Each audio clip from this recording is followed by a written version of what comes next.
카톡을 보냈는데 숫자 1이 사라지지 않은 채 5분이 흘러갑니다. 평소라면 바쁜가 보다 혹은 운전 중인가 하고 무심코 넘겼을 그 짧은 시간이 오늘따라 견딜 수 없이 길게 느껴집니다. 스마트폰을 쥔 손가락 끝에 힘이 들어가고 상대방이 나를 일부러 무시한다는 확신이 들기 시작하죠. 급기야 나를 뭘로 보는 거야? 라는 생각과 함께 당장이라도 날카로운 비난을 내뱉고 싶은 충동이 머리끝까지 치밀어 오릅니다. 겨우 5분입니다. 하지만 우리의 일상에는 이런 사소한 도화선들이 도처에 널려 있습니다. 퇴근 후 지친 몸을 이끌고 돌아온 집, 싱크대에 덩그러니 놓인 컵 하나를 보는 순간 세상이 무너질 듯한 짜증이 폭발합니다. 왜 항상 나만 치워야 해? 라는 비명이 목구멍까지 차오르죠. 도로 위에서 깜빡이도 없이 쑥 끼어드는 차를 보며 평소에는 입에 담지도 않던 거친 언어를 내뱉기도 하고 단골 식당 점원이 메뉴판을 조금 퉁명스럽게 내려놓았다는 이유만으로 종일 기분을 잡치기도 합니다. 그럴 때마다 우리는 스스로에게 깊이 실망합니다. 내가 겨우 이 정도 일에 이성을 잃는 속 좁은 사람이었나? 나 정말 분노 조절 장애가 아닐까? 이런 자책은 화를 더 키우고 결국 소중한 사람들에게 상처를 남기거나 스스로를 외로운 고립으로 몰아넣기도 합니다. 하지만 오늘 제가 꼭 들려드리고 싶은 이야기는 이것입니다. 당신이 그 사소한 일에 폭발한 것은 결코 당신의 인격이 부족해서도 당신이 나쁜 사람이라서도 아닙니다. 그것은 당신의 뇌가 당신에게 보내는 가장 절박하고도 서툰 신호, 즉, 내 가계부의 파산을 알리는 비명입니다. 도대체 우리 머릿속에서 무슨 일이 벌어지고 있길래 이런 걸까요? 사실 이 현상의 답은 뇌과학자 리사 펠드먼 베럿이 말한 아주 흥미로운 개념에서 찾을 수 있습니다.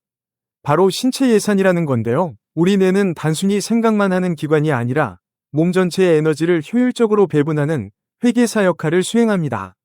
우리가 걷고 일하고 누군가와 대화하며 감정을 조절하는 모든 활동에는 에너지라는 비용이 들기 때문이죠.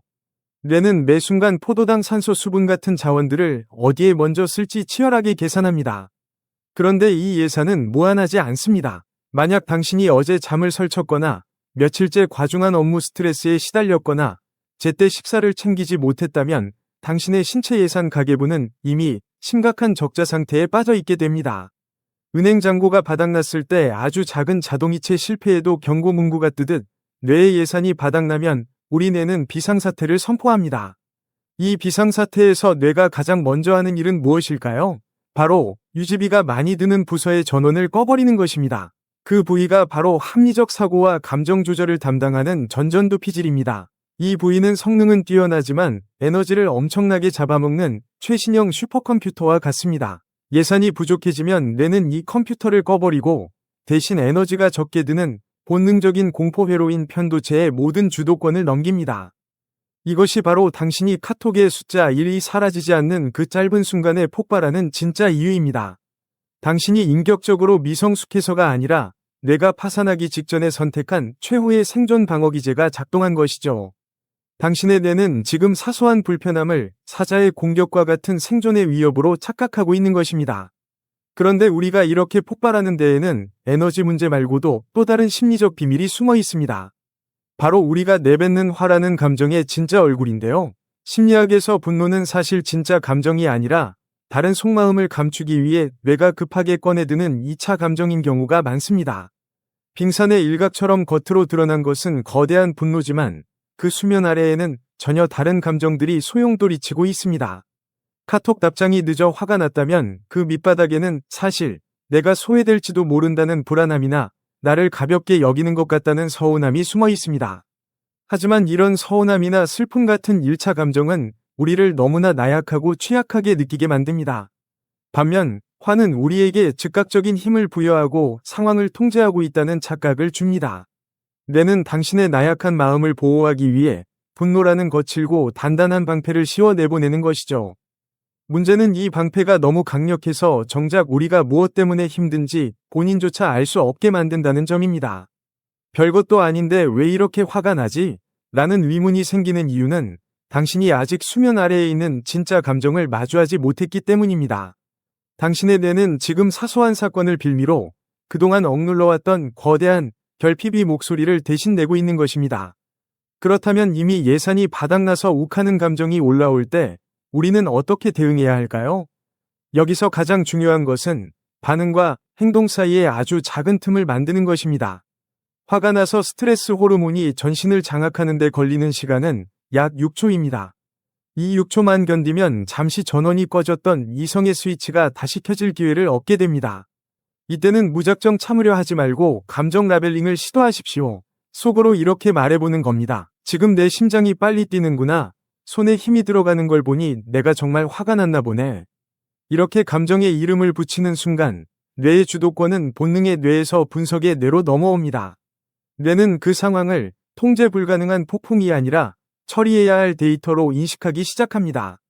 또한 화가 난 장소에서 단 3발자국만 뒤로 물러나거나 화장실에 가서 차가운 물로 손을 씻는 물리적 변화만으로도 분노의 루프를 끊어낼 수 있습니다. 감각의 정보를 강제로 바꿔서 뇌의 회로를 환기하는 전략이죠. 우선 수면의 가치를 절대적으로 존중하십시오. 잠이 부족한 뇌는 모든 자극을 공격으로 인식합니다. 수면은 뇌의 노폐물을 씻어내고 예산을 재충전하는 가장 확실한 방법입니다. 그 다음은 작은 성공의 감각을 몸에 새기는 것입니다. 제임스 클리어의 아주 작은 습관의 힘에서 강조하듯 아침에 일어나 물 한 잔 마시기 같은 작은 성취는 뇌에게 나는 나를 통제할 수 있다 는 유능감의 신호를 보냅니다. 이 사소한 잔고들이 쌓여 예기치 못한 갈등 상황에서 뇌가 버틸 수 있는 완충지대가 되어줍니다. 또한 디지털 단식을 실천하세요. 쉼 없이 쏟아지는 자극적인 정보와 타인과의 비교는 우리 뇌의 예산을 좀먹는 주범입니다. 하루에 단 30분이라도 스마트폰을 내려놓고 고요함을 유지할 때 우리 뇌의 조절 장치는 비로소 수리될 기회를 얻습니다. 기억하십시오. 분노 조절은 도덕의 영역이 아니라 생물학의 영역입니다. 당신이 당신의 몸을 귀하게 대할 때 당신의 마음도 비로소 평온을 찾을 수 있습니다. 오늘 우리는 사소한 일에 화가 나는 이유를 뇌과학과 심리학의 관점에서 살펴보았습니다. 다시 한번 강조하지만 화를 내는 당신은 결코 나쁜 사람이 아닙니다. 당신은 그저 너무 오랫동안 자신의 예산을 아껴 쓰며 타인을 위해 혹은 삶을 위해 버텨온 성실한 사람일 뿐입니다. 오늘 밤 당신의 뇌가 보낸 그 서툰 비명을 외면하지 마십시오. 그동안 참 많이 힘들었구나. 내가 너를 너무 몰라줬구나. 라고 자신을 먼저 안아주세요. 당신이 자신에게 너그러워질 때 비로소 세상을 향한 당신의 시선도 부드러워질 수 있습니다. 오늘 하루도 정말 고생 많으셨습니다. 당신의 밤이 그 어느 때보다 평온하고 깊은 휴식으로 가득 차기를 진심으로 바랍니다. 이 영상이 당신의 지친 마음을 조금이라도 다독여 주었다면 구독과 좋아요로 따뜻한 마음을 나누어 주세요. 저는 다음에도 당신의 삶을 지탱해 줄 단단하고 깊이 있는 지혜로 찾아뵙겠습니다. 감사합니다.